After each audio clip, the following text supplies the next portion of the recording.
Salam sejahtera Malaysia, terima kasih kerana menonton video-video dalam channel ini. Sebelum kita mula, jangan lupa untuk tekan tombol subscribe, share, like dan komen. Let's go! Salam sejahtera dan selamat malam kepada seluruh rakyat Malaysia dan pendengar berita panas malam ini dipetik dari Astro Awani bertajuk Bekas Menteri Kewangan disiasat berhubung harta ratusan bilion ringgit di luar negara. Berita penuh. Suruhanjaya Pencegahan Rasuah Malaysia SPRM dilaporkan menjalankan siasatan ke atas orang bekas Menteri Kewangan berhubung penyimpanan harta di luar negara berjumlah ratusan bilion ringgit sehubungan pendedahan Pandora Papers. Memetik laporan The Star, SPRM dipercayai sudah memanggil dan mengambil keterangan pemimpin berusia 80-an itu di Putrajaya. Kita telah memanggil bekas pemimpin itu. Beliau hadir ke ibu pejabat SPRM di Putrajaya. Siasatan ke atas beliau masih di peringkat awal berdasarkan pendedahan Pandora Papers yang mendakwa beliau menyimpan harta ratusan bilion ringgit di luar negara. Setakat ini, tiada aset yang dibekukan susulan siasatan ini, katanya pada Selasa. Astro Awani sedang mendapatkan pengesahan SPRM berhubung siasatan berkenaan.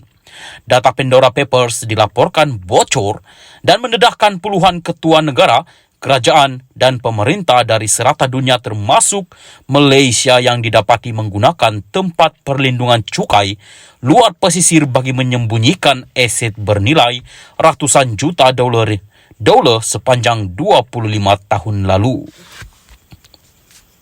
Salam sejahtera dan selamat malam kepada seluruh rakyat Malaysia dan pendengar berita panas malam ini dipetik dari BH Online bertajuk SPRM akan panggil Muhyiddin kes sumbangan dana politik. Berita penuh.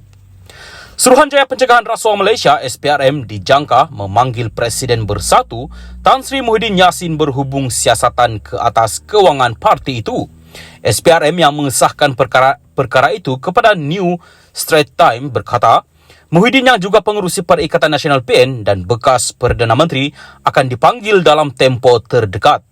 Muhyiddin akan dipanggil bagi dirakam kenyataan mengenai dakwaan RM300 juta ringgit yang diterima parti terbabit sebagai dana politik daripada kontraktor yang dianugerahkan projek ketika pentadbirannya, katanya. Sumber terbabit turut mengesahkan 2 akaun bank milik Bersatu dengan jumlah baki RM40 juta ringgit sudah dibekukan Suruhanjaya berkenaan. Katanya beberapa pemimpin Bersatu juga dipanggil untuk direkod kenyataan termasuk bendahari parti terbabit. Hasil pemeriksaan menunjukkan semua penyumbang kepada parti terbabit adalah kontraktor yang menerima kontrak kerajaan ketika pentadbiran Muhyiddin, katanya. Dilaporkan kontraktor terbabit dikenal pasti selepas SPRM menyiasat beberapa akaun milik Bersatu yang dibekukan hujung bulan lalu. Bersatu sebelum ini dilaporkan menerima hingga RM300 juta ringgit daripada kontraktor berkenaan sebagai dana politik susulan persetujuan dibuat dengan beberapa pemimpin parti termasuk mereka yang berkhidmat di bawah pentadbiran Muhyiddin ketika itu. Difahamkan lebih 15 individu termasuk pemimpin Bersatu dan pihak kontraktor sudah dipanggil SPRM untuk dirakamkan kenyataan. Sebelum itu, Ahli Majlis Pemimpin Tertinggi Bersatu, Dr. Muhammad Faiz Naaman berkata, SPRM sudah membekukan beberapa akaun milik parti itu baru-baru ini. Beliau mendakwa pembekuan akaun itu ada kaitan dengan siasatan SPRM terhadap dana kerajaan RM92.5 bilion yang didakwa diseleweng oleh kerajaan PN ketika melaksanakan pelbagai pakej rangsangan susulan pandemik COVID-19.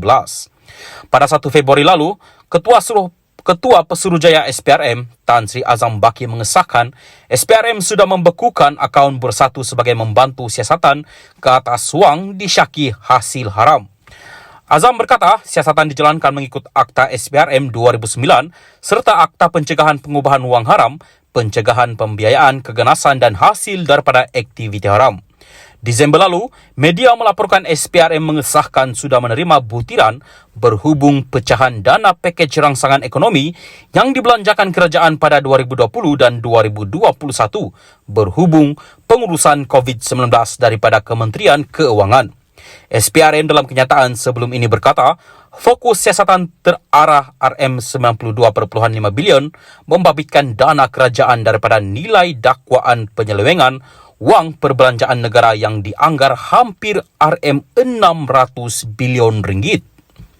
Terdahulu di Dewan Rakyat semalam, Perdana Menteri Datuk Seri Anwar Ibrahim memberi bayangan akan ada pemimpin semasa pentadbiran PN yang akan disiasat SPRM. Menurutnya, ada banyak kerosakan yang dilakukan sewaktu pemerintahan terdahulu. Memang ada kebenaran semasa kerajaan Barisan Nasional ada ketirisan dan kes terbabit seperti 1MDB. Tetapi, masa pemerintahan PN ada banyak kerosakan juga. Katanya menjawab soalan Datuk Dr. Muhammad Radzi, MD Jidin, PN Putrajaya isu ketirisan dalam kerajaan sebelum ini.